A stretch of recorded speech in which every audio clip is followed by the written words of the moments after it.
Accounting class की और भी वीडियोस देखने के लिए मेरे चैनल को सब्सक्राइब कीजिए और साथ ही साथ बेल आइकन को प्रेस कीजिए ताकि मेरी अगली वीडियो की नोटिफिकेशन भी आपको मिल जाए।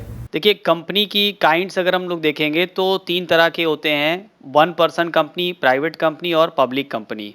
इन तीनों में आपस में क्या डिफरेंस है, इस आज की वीडियो में हम इसी को देखेंगे। तो इसको 9 पॉइंट में मैंने बताया है और सबसे पहला पॉइंट है number of members. One person company में मिनिमम और मैक्सिमम का कोई सवाल ही नहीं उठता है, क्योंकि वहाँ पर सिर्फ एक ही पर्सन होता है। जबकि प्राइवेट कंपनी में कम से कम 2 पर्सन होने चाहिए, 2 मेंबर होने चाहिए और ज़्यादा से ज़्यादा 200 हो सकते हैं, एक्सक्लूडिंग इट्स प्रेजेंट और past employee members according to companies act 2013। नए या पुराने एम्प्लॉई मेंबर अगर कोई है तो उसको छोड़ करके 200 मैक्सिमम नंबर हो सकती है प्राइवेट कंपनी में। जबकि पब्लिक कंपनी में मिनिमम मेंबर्स होने चाहिए 7 और मैक्सिमम के लिए कोई लिमिट नहीं बताई गई है, तो इसका मतलब अनलिमिटेड हो गया। दूसरा है पॉइंट डिफरेंस का transfer of shares. One person company में ट्रांसफरेबिलिटी का कोई सवाल ही नहीं उठता है, क्योंकि वहाँ पर एक ही पर्सन होता है। जबकि प्राइवेट कंपनी में ट्रांसफ़र ऑफ शेयर्स को बिल्कुल मना किया गया है। प्राइवेट कंपनी के शेयर होल्डर अपने शेयर्स को ट्रांसफ़र नहीं कर सकते हैं। पब्लिक कंपनी में ट्रांसफ़र पॉसिबल है। प्रॉस्पेक्टस एक डॉक्यूमेंट होता है जिसके ज़रिए पब्लिक को शेयर्स खरीदने के लिए इनवाइट किया जाता है, एक तरह का इन्विटेशन है ये। तो वन पर्सन कंपनी में चूँकि पब्लिक से पैसा नहीं मंगाया जा सकता है, इसमें एक ही मेंबर होता है, तो यहाँ पर प्रॉस्पेक्टस इशू करने का कोई सवाल ही नहीं उठता है।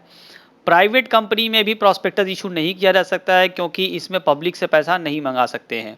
हाँ, लेकिन पब्लिक कंपनी में प्रॉस्पेक्टस को इशू किया जा सकता है। अगर प्रॉस्पेक्टस इशू नहीं कर रहे हैं तो आप एक statement in lieu of prospectus एक डॉक्यूमेंट होता है जिसको आपको कंपनीज ऑफ रजिस्ट्रार के पास फाइल करना पड़ता है।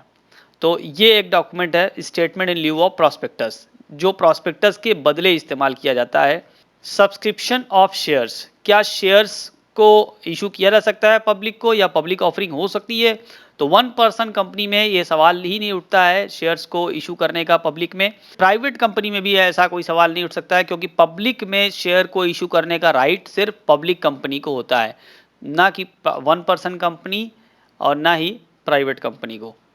Articles of association, articles of association को कंपनी का इंटरनल डॉक्यूमेंट कहा जाता है। वन पर्सन कंपनी के केस में इसको बनाया जाना ज़रूरी नहीं है, प्राइवेट कंपनी के केस में भी इसको बनाया जाना ज़रूरी है। लेकिन पब्लिक कंपनी के केस में देखिए क्या हो सकता है, एक टेबल एफ होता है।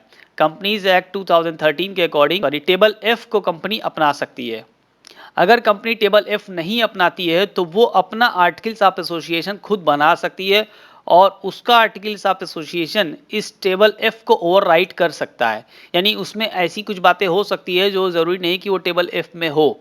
Number of directors, one person company के लिए कम से कम एक डायरेक्टर्स होने चाहिए, लेकिन ज़्यादा से ज़्यादा 15 से ज़्यादा नहीं हो सकते हैं। जबकि प्राइवेट कंपनी में कम से कम 2 डायरेक्टर होने चाहिए और ज़्यादा से ज़्यादा 15 से ज़्यादा नहीं हो सकते। वहीं पर पब्लिक कंपनी में कम से कम 3 डायरेक्टर और ज़्यादा से ज़्यादा 15 होने चाहिए। तो मैक्सिमम लिमिट तीनों में आप बराबर देख रहे हैं, मिनिमम लिमिट का यहाँ पर सिर्फ फ़र्क है। Allotment of shares, one person company में ये अलॉटमेंट ऑफ शेयर्स अप्लीकेबल नहीं होता है, जबकि प्राइवेट कंपनी में शेयर्स में be allotted as the directors decide. जैसा कि डायरेक्टर्स तय करेंगे उनके अकॉर्डिंग शेयर्स को अलॉट किया जा सकता है। पब्लिक कंपनी में शेयर्स को अलॉट किया जा सकता है जबकि मिनिमम सब्सक्रिप्शन मिल चुका हो। मिनिमम सब्सक्रिप्शन एक अमाउंट होता है जो एक गिवन टाइम तक मिल जाने के बाद ही शेयर्स को अलॉट किया जा सकता है। Public deposits, one person company के केस में it can not invite and accept deposits from public. Public से डिपॉजिट को एक्सेप्ट नहीं किया जा सकता है वन पर्सन कंपनी के केस में, जबकि प्राइवेट कंपनी में भी ऐसा नहीं हो सकता है। पब्लिक कंपनी के केस में ऐसा हो सकता है, क्योंकि पब्लिक कंपनी खुली ही इसलिए है कि वो पब्लिक को इनवाइट करे शेयर्स खरीदने के लिए या डिपॉजिट करने के लिए। और लास्ट पॉइंट, नाम किस तरीके का होता है। वन पर्सन कंपनी के केस में उस कंपनी को अपने नाम में ओपीसी लिखना ज़रूरी होता है। OPC means one person company, ये वन पर्सन कंपनी का शॉर्ट फॉर्म है। जबकि प्राइवेट कंपनी को अपने नाम में प्राइवेट लिमिटेड वर्ड यूज़ करना ज़रूरी होता है। लिमिटेड वर्ड कंपनी इसलिए यूज़ करती है क्योंकि उसकी लायबिलिटी लिमिटेड होती है। आप काइंड्स ऑफ कंपनीज मेरा एक वीडियो उसको देख लेंगे तो वहाँ पर आपको डिटेल में पता चल जाएगा कि लिमिटेड क्या होता है और अनलिमिटेड क्या होता है।